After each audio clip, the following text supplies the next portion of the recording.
I suppose we owe you our thanks. At least you're not dead. You spared us when you could have just as easily sent us to the mud. You're telling me that's the Archduke's son? You are welcome to what little we have managed to salvage.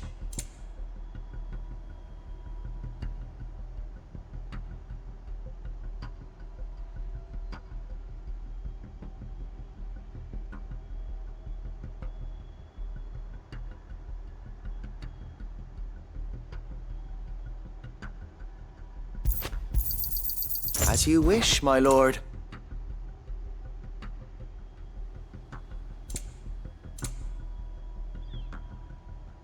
It has been an honor. Tell us then, Sir Wade. What is your plan? Nothing fancy. You, Lady Jill and I make for Buett Bridge and provoke the main host at their encampment. Sensing an opportunity to end the Guardians, the Black Shields will call for reinforcements, who will be met from the rear by parties of my brothers hidden throughout the surrounding hills. This will allow us to wage battle on the bridge without fear of being overwhelmed. While the Black Shields have an advantage in numbers, you see, they prefer to fight in small units, which we can use to our advantage. How small exactly? Small enough, now that I have you and Lady Jill for company. I doubt I could have done this on my own. But until we arrived, that was your plan. You haven't changed a bit. Sir Wade, the bearers from Old Hill have been laid to rest. Very good. Now make ready for battle. As you command.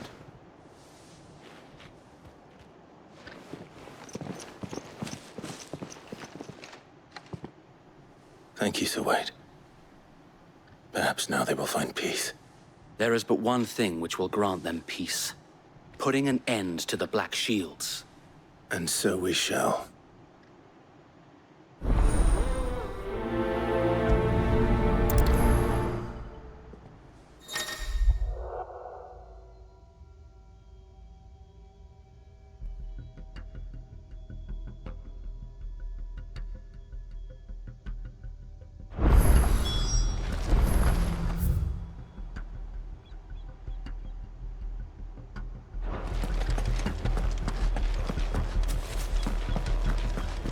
We'll keep them from... May the blessing of the Phoenix go with you.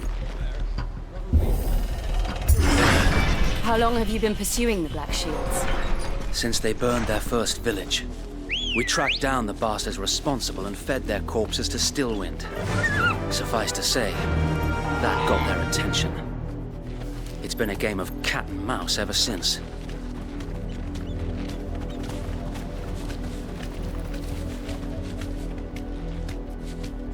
Run like the wind.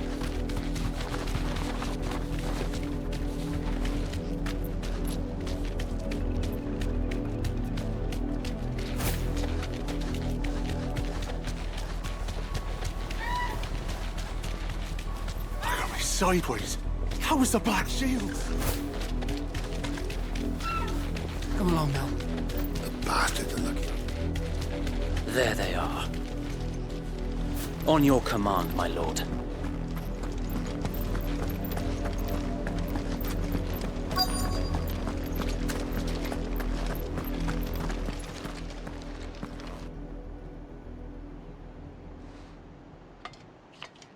What is it now? I told you! We bear a message for the Vicereine. From the Guardians of the Flame. Ha! You presume to tell us that a pair of filthy vagabonds, a woman and a dog, could guard aught against the might of the Black Shields? Then come! Die along with your flame! For Rosaria! For Rosaria! Your petty revolution ends here. On these our swords we swear.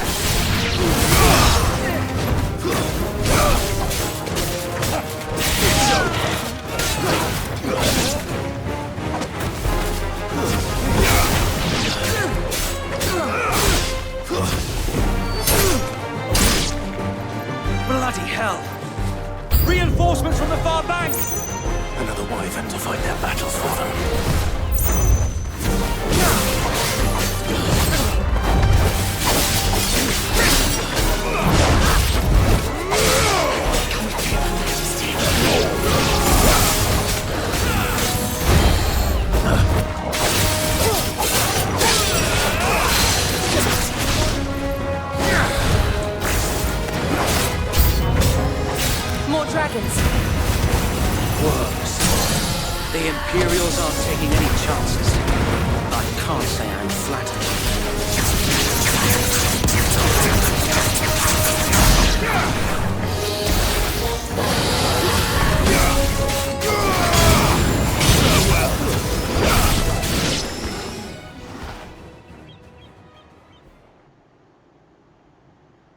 A noble stand, albeit a misguided one. In taking it, you have but proven our point, that this land is in dire need of cleansing.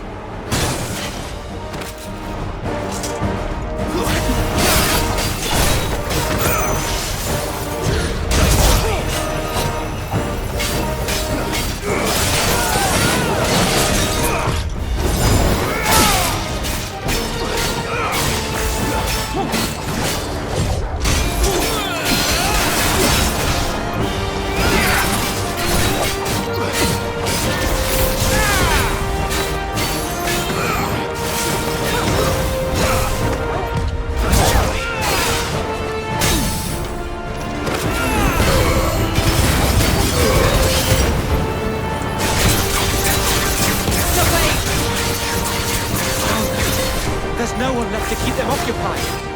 We need to finish this. We finish him.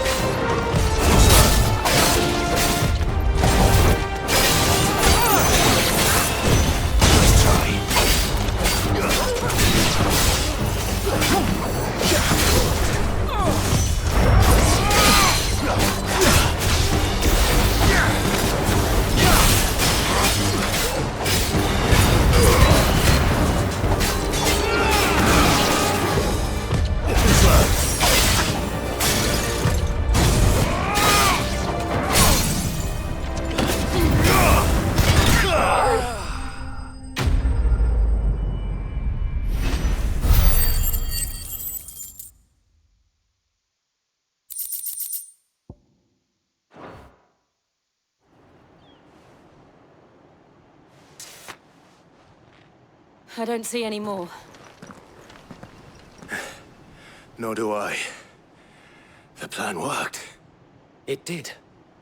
It bloody worked. We sent every last one of the rotten bastards straight to the mud! My, Lord, perhaps this will be enough to stop the Cullings. For the time being, at least. Perhaps. Though I doubt my mother will take this loss well. She'll move swiftly to see her minions' ranks replenished. And then it will all begin again. I often wonder if the nation we once knew is gone for good.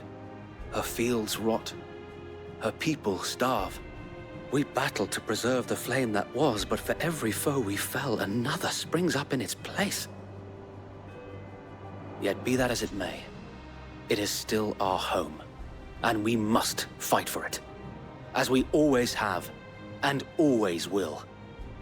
For as long as the Firebird's flame burns in our hearts, the Duchy cannot die. And her loyal subjects may dream of a day when the Rosarian standard flies over Rosalith once more. So wait, Think we should fall back to Port Isolde before the garrison sends reinforcements? A sound strategy, my lord.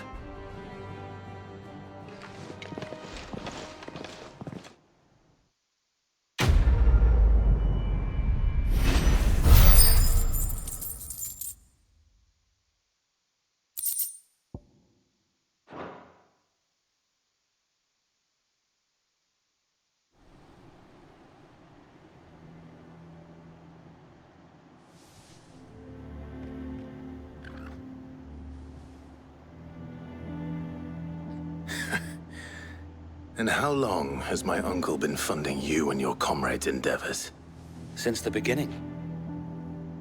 Lord Byron was the first person I turned to after forming the Guardians. And had I known of this tunnel back then, I wouldn't almost have been hanged by the city guard for trying to sneak over the wall. I suppose a formal request for an audience would have appeared suspicious. And appearances must be maintained. Were the Vice-Regency to catch wind of Lord Byron's involvement in our movement, they'd seize his estate and send him to the gallows, where he would be of no use to anyone. And so, though it sickens him to the soul, he plays the part of the loyal lord, knowing that one wrong move might prove his downfall. It is why he remains ever vigilant. Don't be surprised if he refuses you an audience, especially since you're famously dead.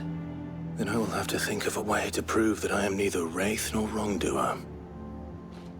I might have something which could help with the latter. It's the mark of the Guardians. Display it, and those who love Rosaria will know where your loyalties lie.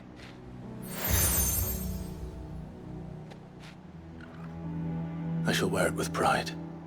Be sure that you do. I don't want my men attacking you again. Unless you deserve it. If only Sir Tyler could have been here to see you.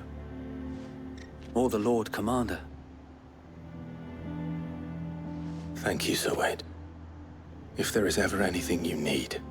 I know. Go on now, my lord.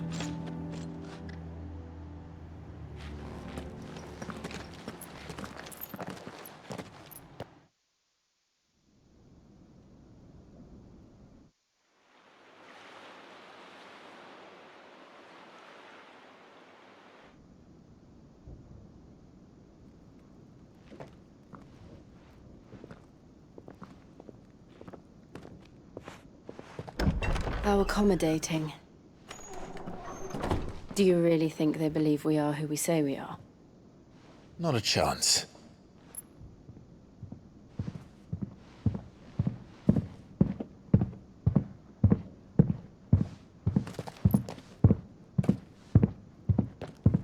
Right, I guess. My uncle believes we're imposters here to rob him.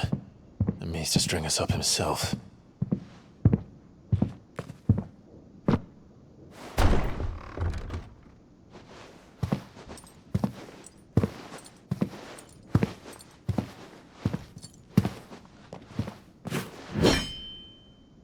Imagine my surprise when I was told my nephew had come to visit.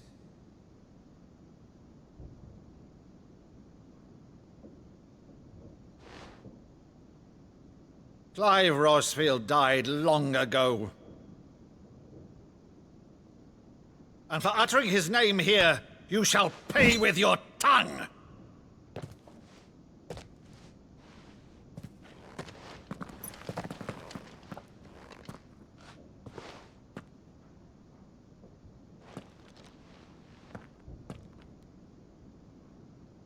You would mock me as well?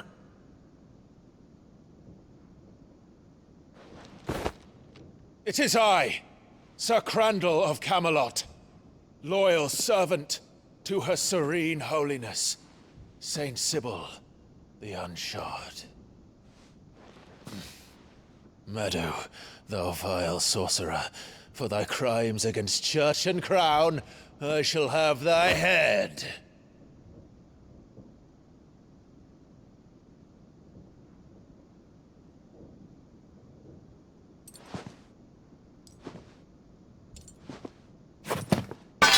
Curse thee, infectious flax wench.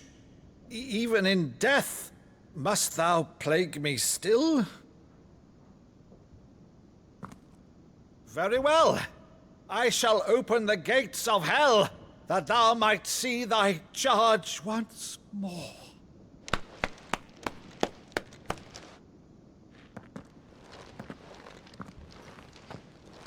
Bravo, Uncle. You're still the finest Maddo in the twins. Oh, Clive, my dear boy, it's really you.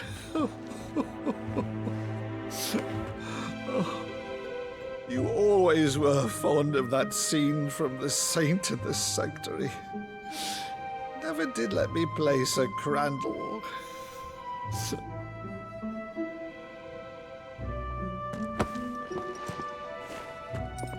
I have a favor to ask, Uncle Byron.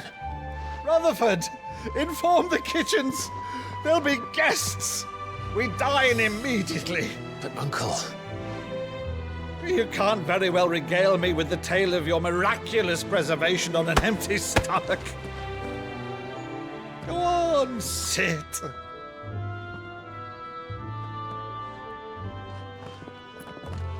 See that you use the good plates, Rutherford.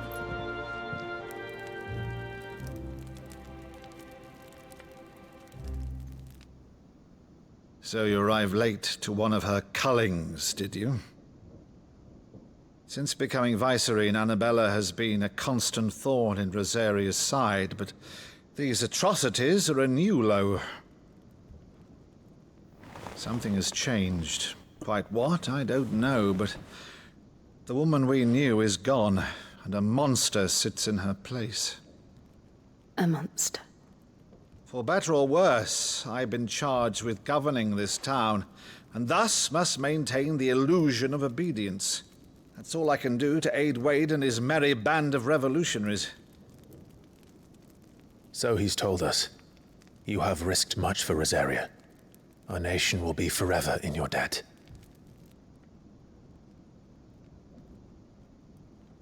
It has been 20 years, Clive.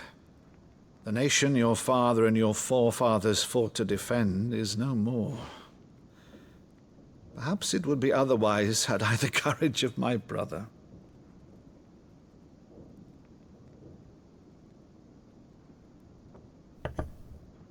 All right, if it's a ship you require, a ship you shall have. I've a galley in port, but recently relieved of her cargo. She can be outfitted for the voyage in a matter of weeks. So you believe us, then? About everything? Believe you? Ha! Only a fool would believe even half of the things you claim. But until tonight, only a fool would have believed my nephew still lived. And besides, I have it on good authority that Clive is telling the truth. Whose authority? Your own, of course. You've always been a terrible liar. Is that true? It's not untrue. Let's say no more about it, eh? It wouldn't do to linger on my nephew's greatest failing.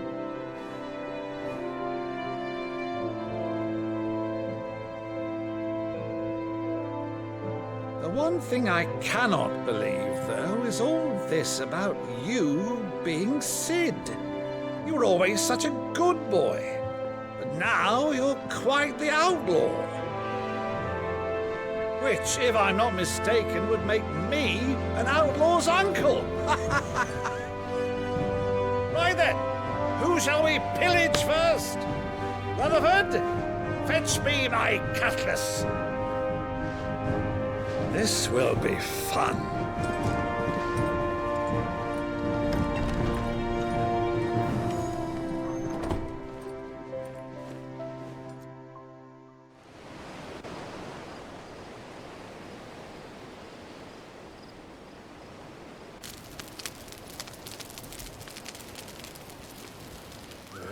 Over there. Go on. She's a fine ship, isn't she? Once outfitted, she'll bear us across the boiling sea to Drustinus in the space of 3 days.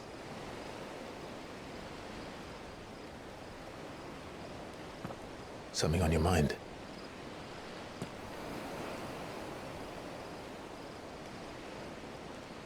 Monsters. When I served the Iron Kingdom, I did so because I saw no other choice. Because once they learned that the lash would not move me, they turned it on those who could.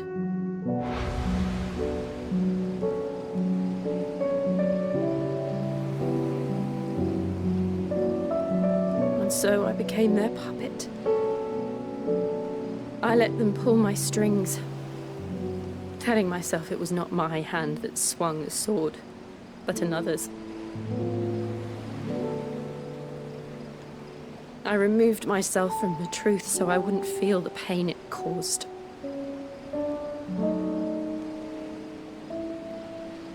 And before I knew it,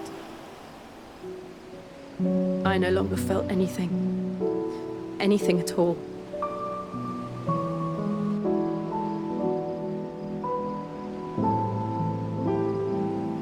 I had become a monster. Jill.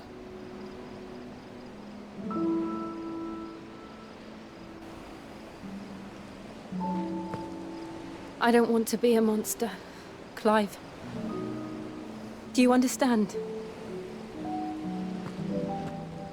I want to choose a different path, a better path. To live on my own terms. But before I can do that, I need to come to terms with my past.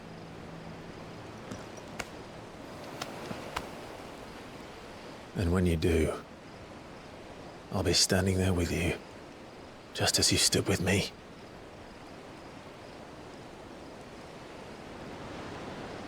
Thank you, Clive. I must atone for my sins. Only then, when it's done, will the monster cease to be. Just promise me that you won't die with it.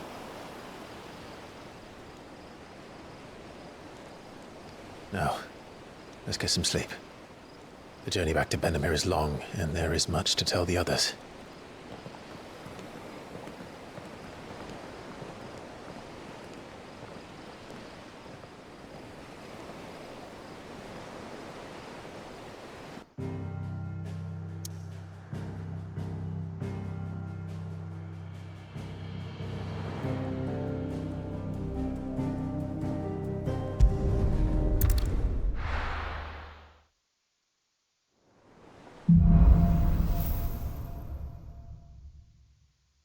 Only the Founder knows what awaits us in the Iron Kingdom.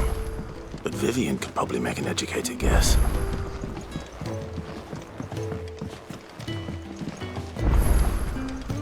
I could have sworn we had a few more.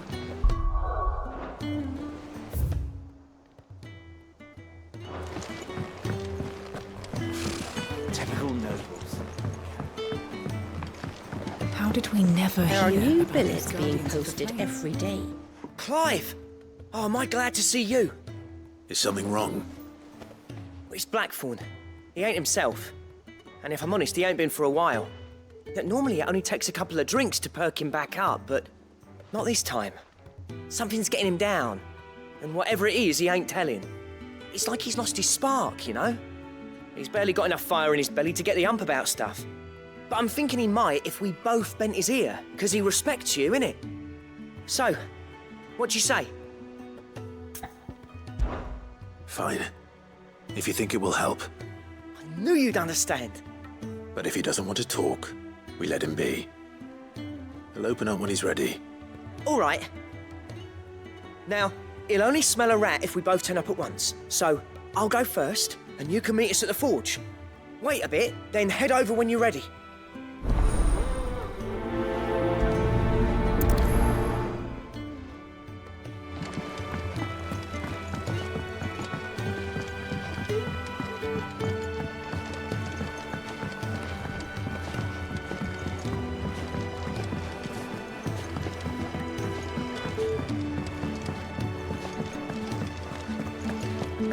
That monster's taken quite a liking to Lady Karen.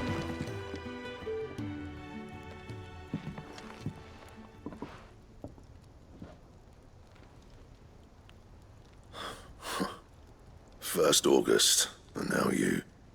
What are you pair up to? What's it got to do with me? August was worried that something had been weighing on your mind. I thought you might want to talk about it. Did you now? I told you not to stick your nose in my business. What'd you go and do? Clive just wants to help, innit? What's so bad about that? Talk to him. You never know, you might feel better for getting it all out in the open. Please, mate. I'm worried about you. Phil shut you up. It's nothing, really. Stupid. Not the sort of thing you bother people about. Why don't you tell us all the same?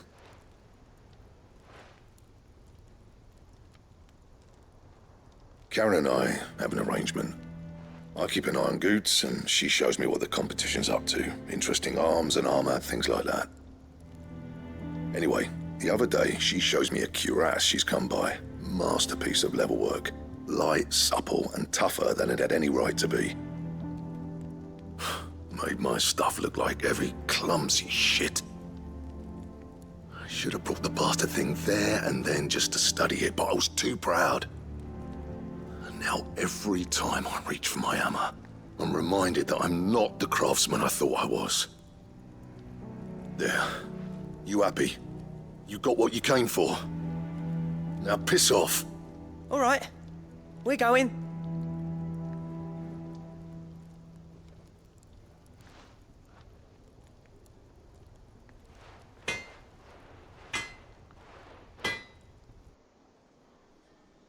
I always thought of old Blackthorn as a bit of a force of nature. Like a storm cloud full of ale. Didn't think anything could rattle him. Least of all a stupid piece of leather. Blackthorn's always taken pride in his craft. Questioning it means questioning himself. Something tells me this is only going to get worse. If he has doubts, it will affect his work, which will only add to his problems. We need to nip this in the bud. I couldn't agree more. He said he should have bought that cuirass. Perhaps we should track it down for him. Assuming you're happy to help, that is. Too bloody right I am. Glad to hear it. First things first, then. We need to speak to Karen. That monster's taken quite a liking to Lady Karen. He's not a monster. He's Torgal. And he'd take a liking to you too if you gave him as many nuts as Nan does. Karen, do you have a moment? Blackthorn mentioned that you'd recently come by a leather cuirass. An exquisite example of the craft, from what he told us. And he ain't been himself since he saw it. So we thought we'd buy it for him. Sorry, sold it already. Didn't think Blackthorn cared for it the way he turned his nose up. But it was nicely put together, that's for certain. Even if the bloke who made it is a bit of an odd one. Happened across him on my travels. Makes all his stuff to order, but the fella who commissioned it refused to pay. He didn't like the colour of summit. So I took it off his hands for a fair price. You don't know where we might find him, do you? Like I said, he's a bit of an odd one. Doesn't even have a workshop. He don't trust hunters neither, which means he spends as much time out tracking beasties as he does working their hides. I see. He did tell me something, though. Apparently, his next commission's for a set of griffin hide greaves. Here, there's a griffin on the hunt board.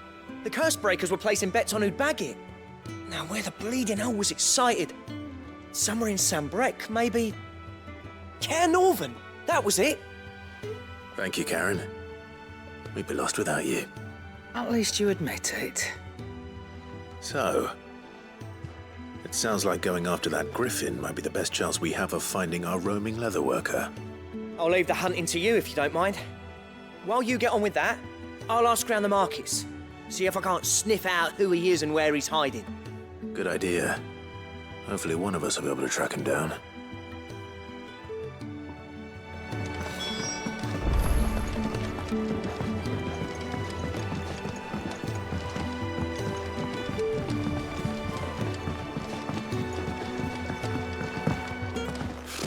Typical nobles.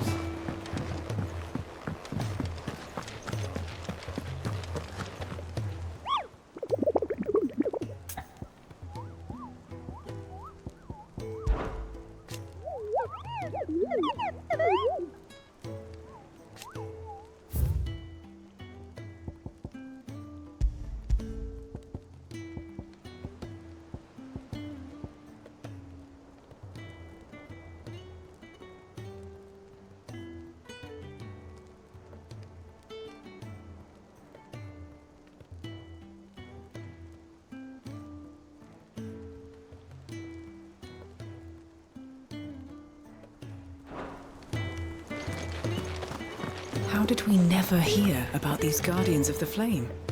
Same way they never heard about us, I expect.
Good girl.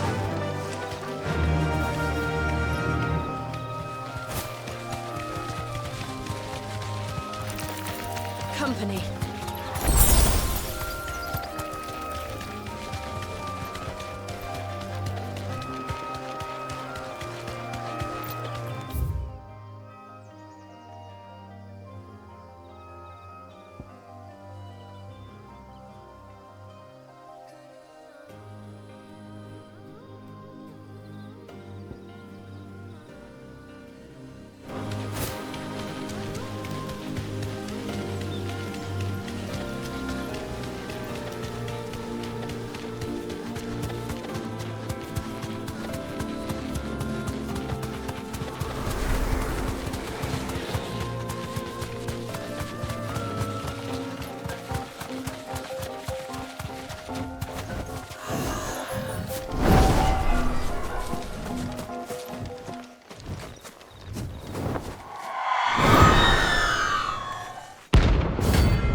well. I know I will.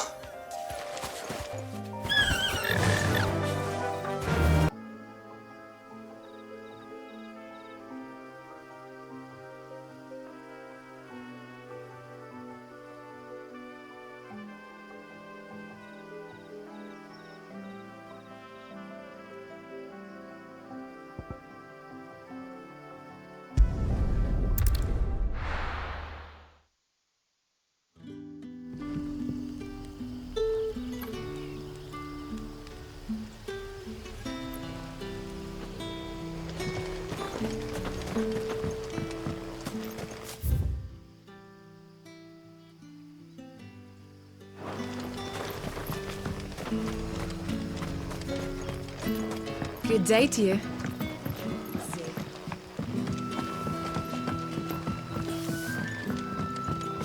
The crystals we get from the tailor all but worthless. It's not just the crystals. Fairies are having trouble with collectibles as well.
It's the same as the one back at the hideaway.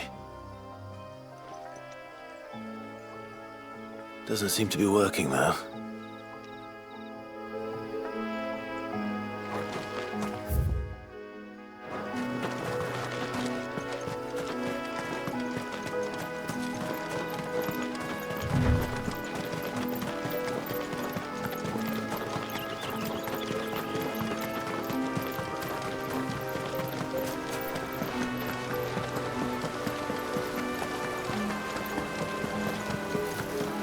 griffins don't exactly make for easy prey. Let's hope our craftsman hasn't bitten off more than he can chew.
Is something there, boy?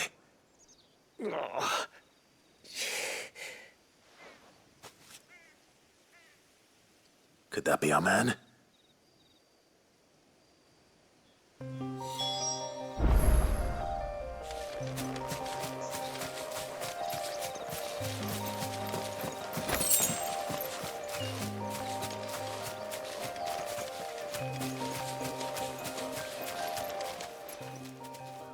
You all right? Dare say I'll survive. That griffin caught me before I could get an arrow off. Must have lost sight of me in the grass, though. I'd be dead if it hadn't. More likely than not. The name's Camille. I'm a lowly leather worker, if you couldn't tell by the smell of me. Not so lowly from what I hear. Do you remember selling to a merchant by the name of Karen? She's not an easy woman to forget. Bought a cuirass from me after I lost my buyer. Quite taken with my work, as far as I recall. Didn't stop her bartering me down to a pittance, though. She sent you for a refund? It's not her who sent me.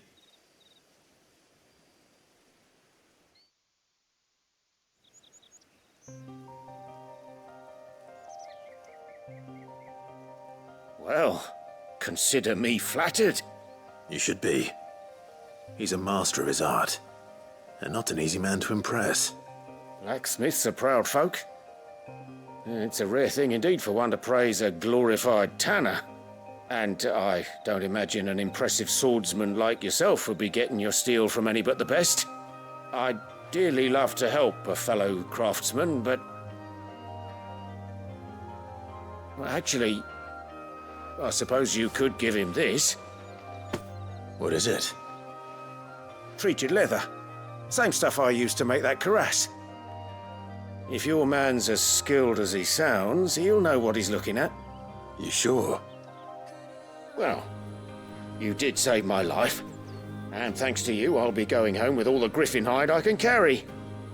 I'd say it's the least I can do. Short of showing him how to make the thing myself, that is. But there are rules against it. Secrets of the trade and whatnot. In that case, I'll see that he gets it. I'd be much obliged if you would. Right. I've got some greaves to make. You send your blacksmith my regards. Will do. And thank you.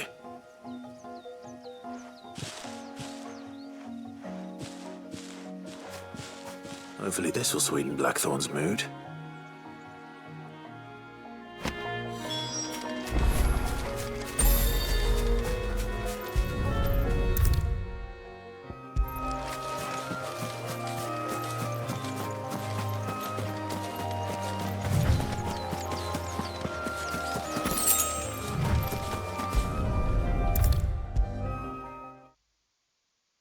And with a bit of luck, Clive might even find the geezer.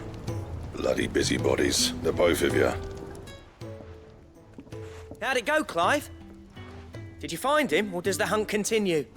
I found him. And he asked me to give you this, along with his regards.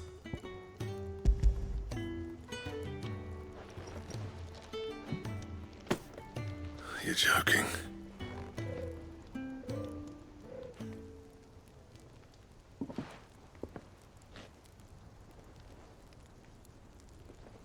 He said he wouldn't teach you how to work it, but that if you were as skilled as you sounded, you'd have no trouble understanding how it was done.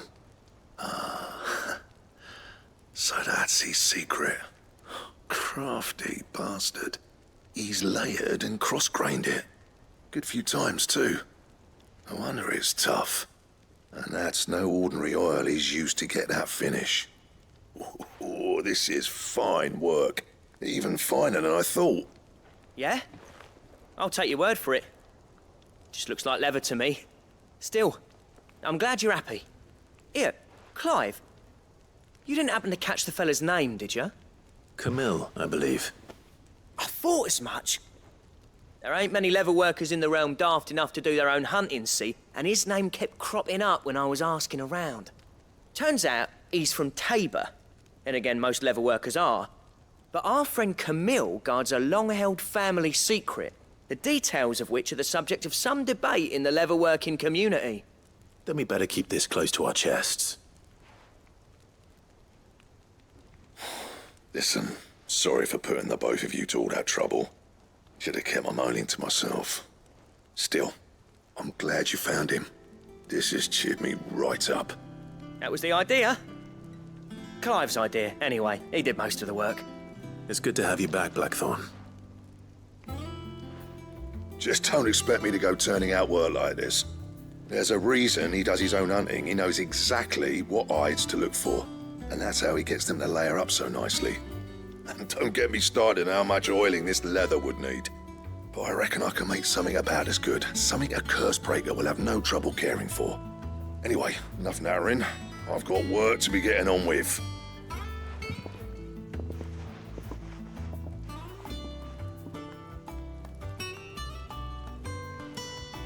Looks like we won't be needing a new blacksmith. As if there was a better one out there. Nah, it wouldn't have been the same anyway. No one spins a yarn like old Blackthorn in his cups. Right, now that's sorted, I've got duties to attend to. Thanks, Clive. You've given me my mate back.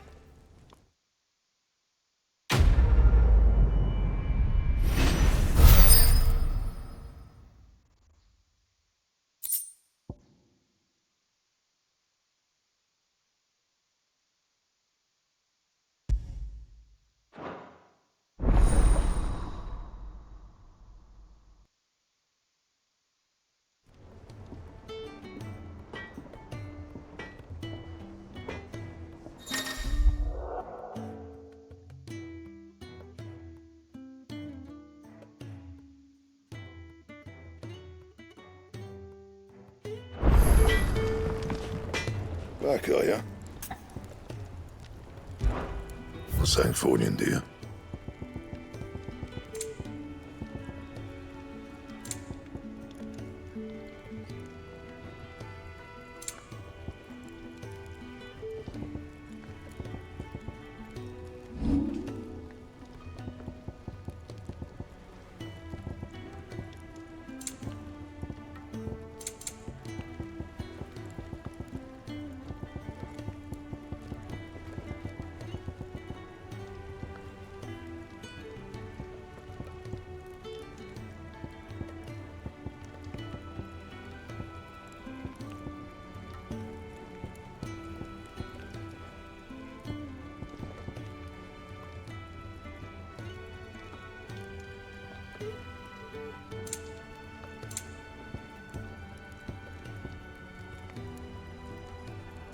And?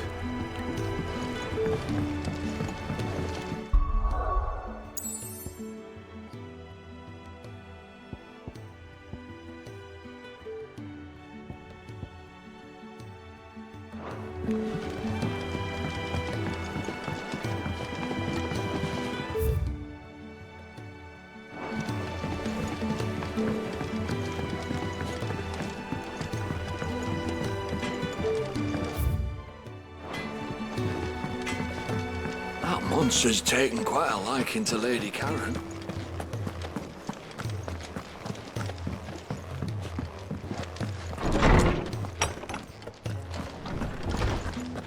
Did you come to borrow a book, Sid? Because you can't have this one till we finish.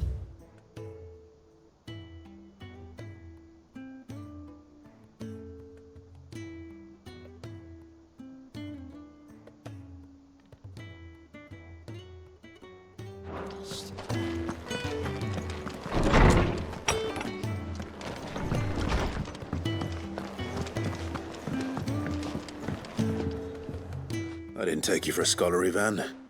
Oh, this? Well, it's Valisthea, a culinary pilgrimage.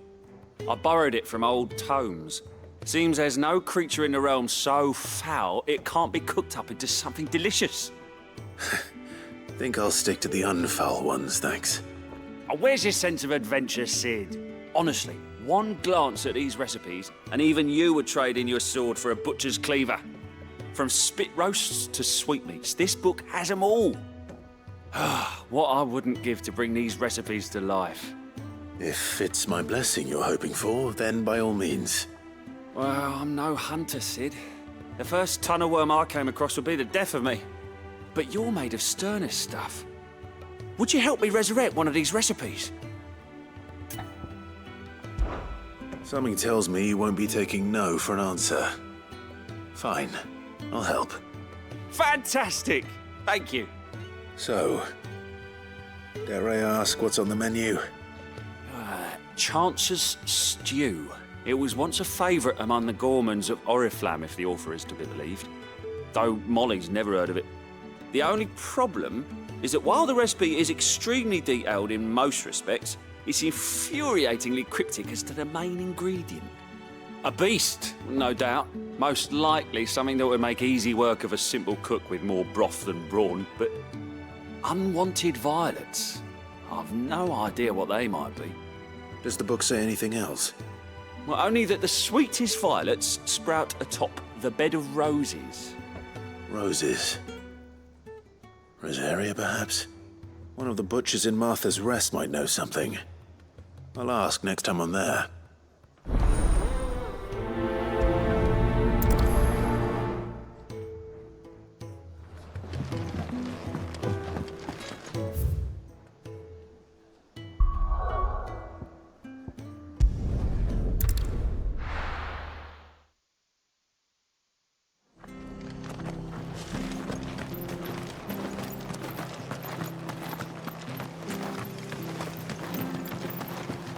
Thank you for sticking with us.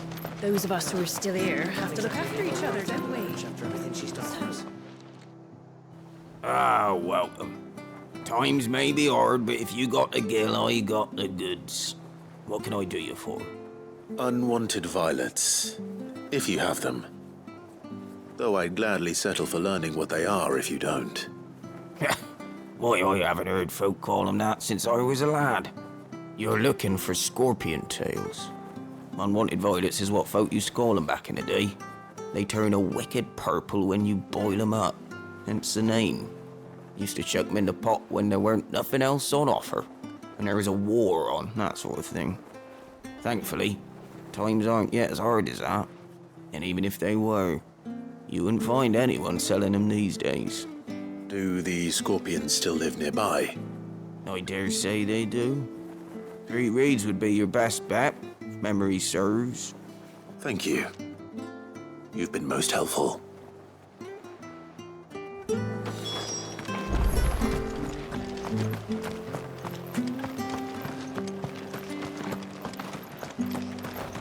Stay sharp. After what the Empire did to Martha's lot, I'd be daft to stay. Don't you go causing any trouble now.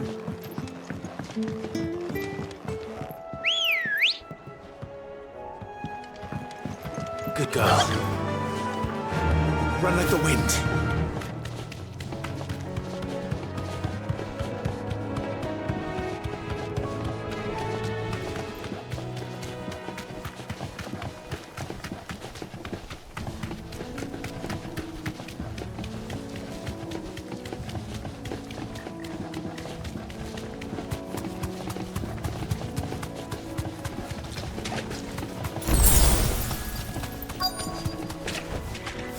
Safe.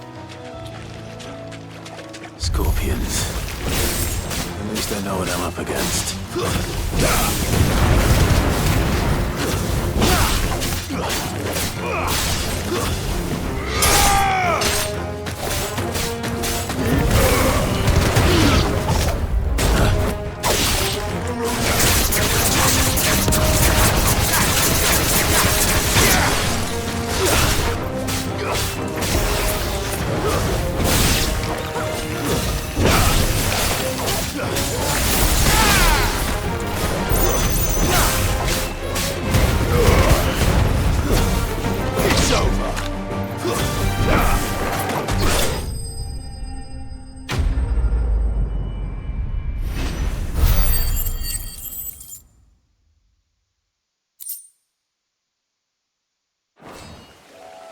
I better get this back to Yvonne before it goes bad.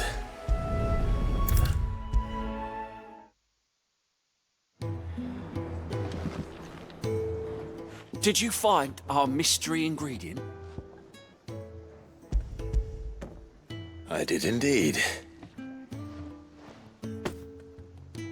Marvellous! Let's see. What am I supposed to do with this? It's poisonous, surely. You wouldn't be wrong. But that's your unwanted violet. Into the pot it goes, I suppose. Wait here. I won't be long.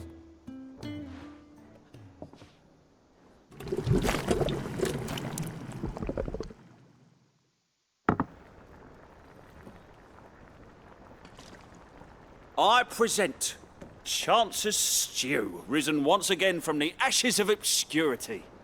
Grab a spoon, Sid. Let's eat while it's hot. I'm not hungry.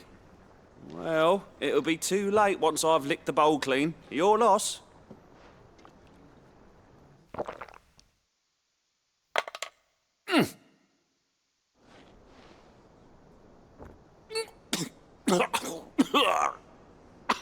Odin's teeth. What an assault on the senses. It's like choking on swamp water. And yet, up through the pungency, there rise complex, meaty notes. It takes a moment to recover from such an onslaught of flavours, but never have I tasted anything so fine. Thank you, Sid. Thank you. You're, welcome. I must share this gift. I won't rest until a steaming bowl of Chance's stew sits before everyone in the hideaway. A single mouthful, and Molly will be breeding scorpions of her own. I'm sure she will.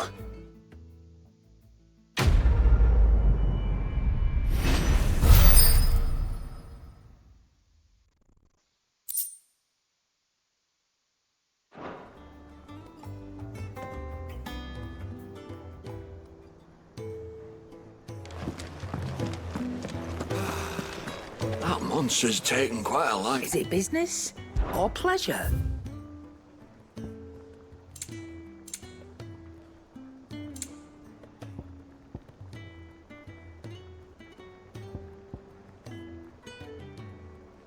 Is that all?